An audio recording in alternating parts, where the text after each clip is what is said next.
Labas, labas. Šiandieną noriu pasidalinti apie savęs paieškas, savęs radimo kelionę ir galbūt priminti, kad nėra viskas taip, kaip atrodo socialiniuose tinkluose.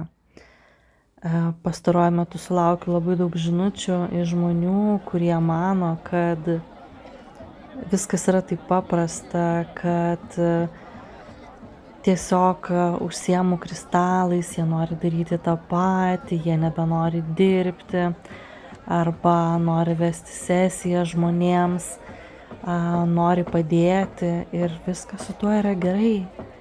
Bet nepamirškite, kad tai nėra labai lengva, ar ne?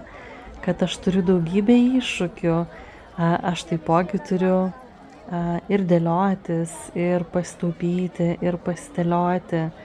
Ir nepamirškite, kad prie viso to reikia ateiti, atkeliauti.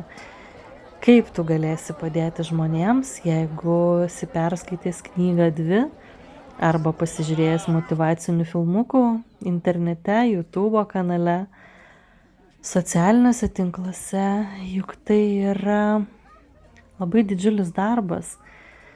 Taip pat tas kristalų pažinimas tai nėra tik tai pasižiūrėjimas reikšmių internete, ar ne, kaip dabar turime daugybę merginų, kasdien po naują parduotuvėlę arba profilį. Viskas atrodo taip lengva ir paprasta, žmonės net nežino, kad netikrais kristalais prekiauja, kas akivaizdu iš nuotraukų. Darbas su žmonėmis jis irgi nėra lengvas.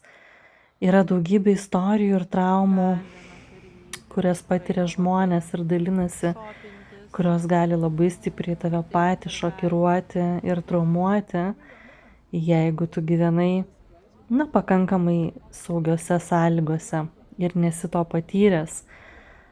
Taipogi daugybė emocinių dalykų, energetinių dalykų.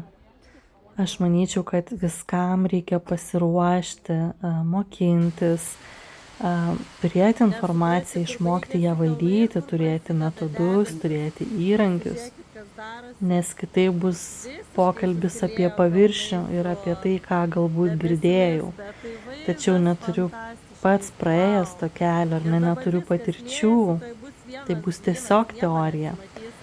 O kaip mes žinome, dažniausiai teorija labai stipriai skiriasi nuo praktikos arba yra nepakankama, tai yra tik žinios.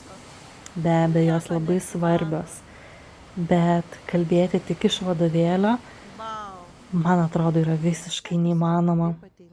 Ir deja, bet turiu tave nuliūdinti, nei vienas specialistas tau neduos vieno atsakymo arba vienos tabletės, koks tavo kelias, ką tu turi daryti. Tai yra tavo kelionė, tai yra tavo kelias. Specialistai gali tau padėti geriau pažinti tave, tau save, tavo traumas, bet niekada nebus atsakymo, kad tu turi daryti tik tai ir taškas. Jeigu tokį gausi, šiek tiek susimąstyk ir pabandyk pajausti pats. Neužsidėk ant savęs rėmų, kurie suvaržo. O tu ar esi atradęs save?